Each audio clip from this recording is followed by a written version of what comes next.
আমি ৩০-৪০ বছর পিছনে চলে যাই।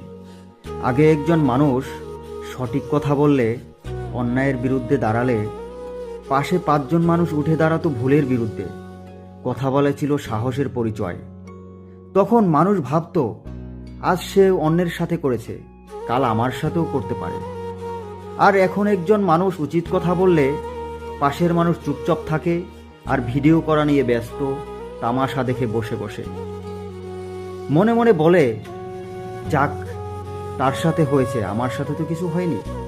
আজ সত্য বলাটার জন্য ঝুঁকি, চুপচাপ থাকাটাই নিরাপদ। ভুলের পাশে দাঁড়ালে সমস্যা, কিন্তু ভুল দেখে চুপ থাকলে সম্মান ঠিকই থাকে। এই সমাজে লড়াকু মানুষ কম, দর্শক বেশি। মনে রেখো, যেদিন অন্যায় তোমার দরজায় যাবে, তামাশা দেখার মানুষগুলো তোমার পাশে থাকবে না।